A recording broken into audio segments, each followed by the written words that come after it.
마태복음 6장을 보면 당시 기도 좀 한다는 사람들이 나옵니다.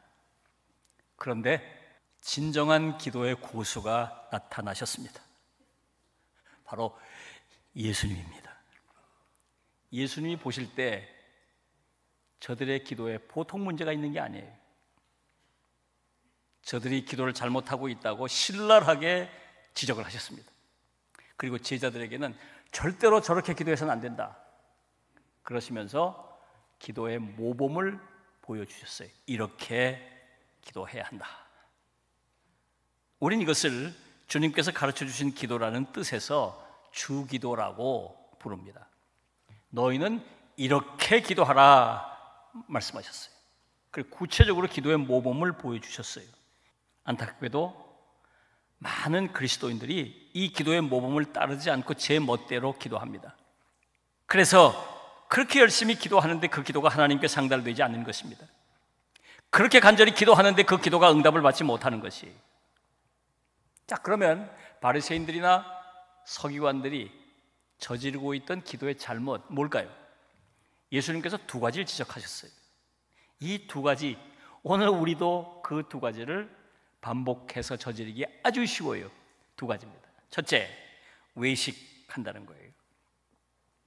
사람들이 기도할 때 하나님을 의식하지 않고 사람들을 의식한다는 거죠. 하나님께 보이려고 기도하는 게 아니라 사람들에게 보이려고 기도하려고 한다는 것입니다. 자꾸 사람들을 의식하다 보니까 하나님께 기도하지 못하고 기도가 흩어져 버리는 거죠. 다른 하나는 중언부언한다는 거예요. 중언부언, 다시 말하면 기도하면서 횡설수설하는 거예요. 뭐 주문을 외우듯이 한 말 또 하고 한 말 또 하고 하면서 시간을 보내는 것입니다. 사실 오늘도 우리들이 기도할 때 이런 기도의 잘못을 많이 범합니다. 기도하다 보면 어느새 하나님께 집중하지 못하고 딴 생각에 사로잡혀 있고, 또 기도하면서도 내가 뭘 기도하고 있는지 스스로 횡설수설하고 주여 주여만 반복하고 있는 일들을 많이 저지르고 있다 그 말이에요. 사단이 자꾸 영적으로 우리를 방해해서 이런 잘못을 저지르게 만들고 있다는 거예요. 이런 잘못을 범하지 않도록 하기 위해서 주님께서 이 기도의 모범을 우리에게 알려주시고 그 기도의 모범을 익히게 하고 계신 것입니다. 그래서 이렇게 기도하라. 늘 우리는 주기도를 깊이 묵상하고 깊이 생각하면서 주기도가 우리에게 안내해 주는 대로 기도할 필요가 있다 그 말입니다. 그렇게 될 경우 우리는 하나님께 기도하고 하나님께서 받으실 만한 기도를 드릴 수 있게 되는 것이죠. 자, 두 번째, 이 기도의 메시지는 지금 반복해서 이미 말씀을 드렸습니다만은 하나님께 기도하라는 것입니다. 하나님께 기도하라는 거예요. 본문 6절을 보면 이렇게 말씀하고 있죠. 내 아버지께 기도하라. 기도할 때 우리 아버지이신 하나님께 기도하라는 말씀이죠. 여러분 조금 이상하지 않습니까? 하나님께 기도하려고 나와서 지금 하나님께 기도한다고 하고 있는데 그런 사람에게 하나님께 기도하라 그러니 이게 뭔가 앞뒤가 안 맞는 것 같죠? 뭐 하나님께 기도하려고 나왔지, 그럼 뭐 기도하러 나왔는데 내가 부처에게 기도하거나 뭐 알라에게 기도하려고 나온 게 아니고 하나님께 기도하러 나왔는데 하나님께 기도하라 말씀하시니까 이건 도대체 무슨 얘기인가? 왜 그럴까요? 앞에 5절에서 그 답을 찾아볼 수 있습니다. 그들은 사람에게 보이려고 회당과 큰 어귀에 서서 기도하기를 좋아하느니라. 그럼 기도 좀 한다는 사람들이 은밀한 곳에서 정말 하나님과 단둘이 깊은 영적 교제를 하면서 기도하려고 하기보다는 사람들 많이 모여있는 회당 같은 곳에서 또 길거리, 길 모퉁이 사람들이 많이 왕래하고 있는 그런 곳에서 기도하기를 좋아한다는 겁니다. 회당에서 기도하기를 좋아했다 그래요. 회당은 예배와 교육을 위해서 사람들이 많이 모이는 곳입니다.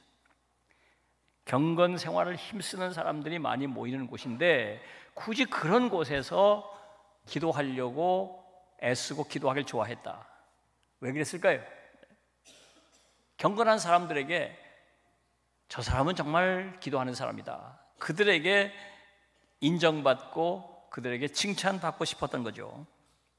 갖가지 감정의 파편을 뿌립니다. 그래서 그런 생각이나 감정에 사로잡혀서 기도하는 내내 하나님을 바라보지 못하게 만드는 거예요. 하나님께 기도한다고 왔으면서도 정작 우리의 마음, 우리의 속사람은 하나님을 바라보지 못하고 엉뚱한 것을 바라보고 있는 것이죠. 여기에 기도의 위기가 있는 거예요. 오늘도 많은 경우 이런 위기를 겪고 있고, 그래서 기도에 실패하는 경우가 너무 많아요. 여러분, 우리가 기도할 때 사단의 공격이 있다는 것을 잊지 말아야 합니다. 그 공격을 잘 막아내고 하나님께 기도하려면 이 기도의 모범을 잘 따라야 돼요. 자, 이 기도의 모범 내용을 조금 살펴보면 크게 두 가지로 구분해 볼 수 있습니다. 하나는 하나님에 대한 간구입니다. 이름이 거룩히 여김을 받으시오며 나라가 임하시오며 뜻이 하늘에서 이루어진 것 같이 땅에서도 이루어지이다. 또 다른 하나는 우리의 필요에 대한 간구입니다. 오늘 우리에게 일용할 양식을 주시옵고 우리가 우리에게 죄 지은 자를 사하여 준 것 같이 우리의 죄를 사하여 주시옵고 우리를 시험에 들게 하지 마시옵고 다만 악에서 구하시옵소서. 예수님께서 기도할 때 이 두 가지를 다 기도하라고 말씀하셨어요. 하나님에 대한 간구, 우리의 필요에 대한 간구, 두 가지를 다 하라고 말씀하셨어요. 그리고 중요한 것은 여기서 순서가 중요하다, 이 말이에요. 순서가 하나님에 대한 간구를 먼저 하고 우리의 필요에 대한 간구를 그 뒤에 붙이라는 거예요. 그리고 이 두 간구의 양이 조화와 균형을 이루어야 한다는 것을 이 모범을 통해서 우리에게 보여주고 계신 것입니다. 또 하나, 오늘 주기도가 우리에게 주시는 강력한 메시지 가운데 하나가 중언부언하지 말라는 것입니다. 중언부언하지 말라. 본문 7절을 보면 또 기도할 때 이방인과 같이 중언부언하지 말라. 그들은 말을 많이 하여야 들으실 줄 생각하느니라. 바리새인들과 서기관들의 기도의 또 다른 문제 하나를 지적하시는 것인데 그게 바로 중언부언하는 것입니다. 중언부언이라는 말은 무슨 뜻인가요? 어떻게 하는 게 중언부언 기도하는 건가요? 한마디로 말해 의미 없는 말을 자꾸 반복하는 거예요. 특별히 정형화된 기도문을 반복해서 외워서 기도하는 것을 말하는 것입니다. 하나님께 자기의 마음을 다하여 자기의 소원을 말씀드리는 게 아니라 자기의 마음의 소원과 관계없는 어떤 문구나 어떤 단어를 반복해서 중얼거리는 것을 말하는 것이죠. 그러니까 이 기도가 마음을 담은 자기의 소원을 말씀드리는 게 아니라 형식적인 종교의식이 되고 있다는 거예요.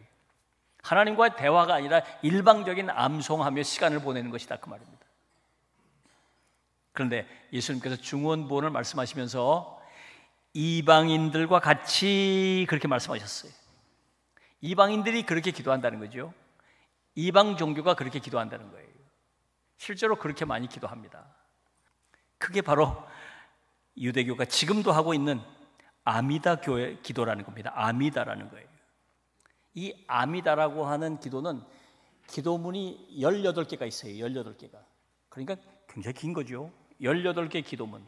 앞에 3개는 그러니까 앞에 3개 쭉 기도하는 게 이게 그러니까 찬양이 들어가 있고 12개가 간구의 내용이 들어가 있고 마지막 3가지가 감사가 들어가 있어요. 18개 긴 18개 문장을 외우는 거예요. 기도를 시작할 때 1번서부터 18번까지를 쫙 외우는 겁니다. 그럼 기도가 끝나는 거예요. 또 두 번째 기도 시간에 가서도 다시 1번서부터 18번까지를 외우는 거예요. 세 번째 기도 시간에 가서 또 1번서부터 18번까지를 쫙 외우는 겁니다. 그러니까 이 기도문을 반복해서 외우는 거예요. 반복해서. 그게 저들의 기도예요. 저들이 드린 기도예요. 이것을 예수님께서 중언부언한다고 말씀하고 있습니다. 안타깝게도 오늘도 이렇게 기도하는 사람들이 있습니다. 이 가톨릭 교회에서도 여러 가지 기도문을 만들어서 교인들에게 이 기도문을 암송하며 기도하도록 가르치고 있습니다. 대표적으로 주기도를 암송하면서 기도하라고 가르치고 있어요. 여러분, 이게 아이러니잖아요. 중원부원하지 말라고 주기도를 가르쳐 주셨는데 그 주기도를 암송하면서 중원부원을 하고 있다 이 말입니다.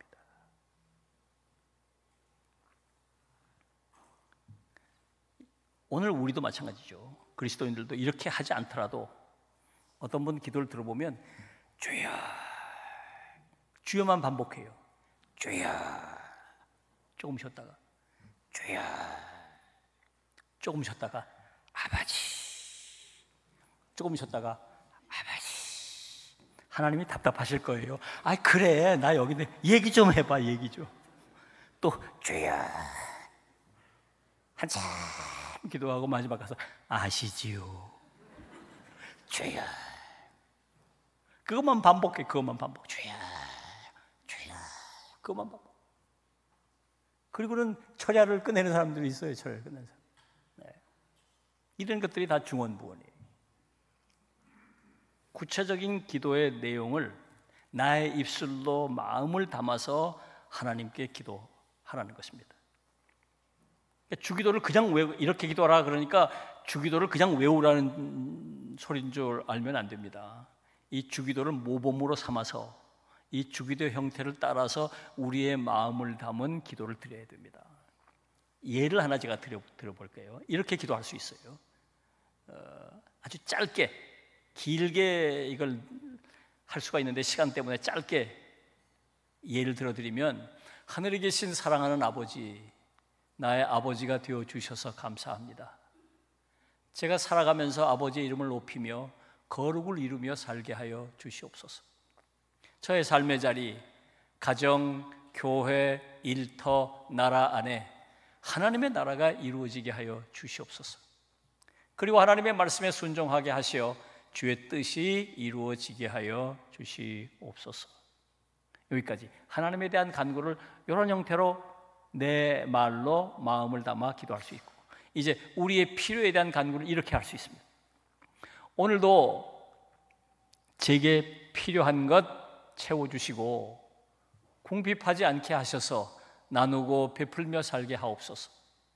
저를 불쌍히 여기셔서 제 스스로 죄를 깨닫게 하시고 회개하게 하시옵소서. 그리고 저의 회개를 받으셔서 용서하여 주시옵소서. 유혹과 시험을 이기게 하시고 주님을 닮아 선한 싸움에서 승리하게 하시옵소서. 성령의 감동에 따라 여러분의 말로 여러분의 마음을 담아서 이런 내용으로 쭉 기도할 수 있다는 것입니다. 예수님께서 이런 기도의 모범을 우리에게 보여주셨습니다. 여러분, 기도는 누구나 할 수 있습니다. 이방인들도 하고 심지어 종교가 없는 사람들도 저마다 기도합니다. 그런데 그런 기도는 올바른 기도가 아니에요. 많은 그리스도인들도 기도한다고 하지만 올바른 기도가 아니고 이방인들처럼 기도하는 경우가 많아요. 어떻게 할 거냐? 주님 말씀하셨죠? 이렇게 기도하라. 이렇게 기도하라. 그래서 주님이 우리에게 가르쳐 주신 주기도를 FM, 기도 모범으로 삼아서 잘 따라서 기도를 할 수 있기를 바랍니다. 그리고 기도를 배우려고 애써야 돼요.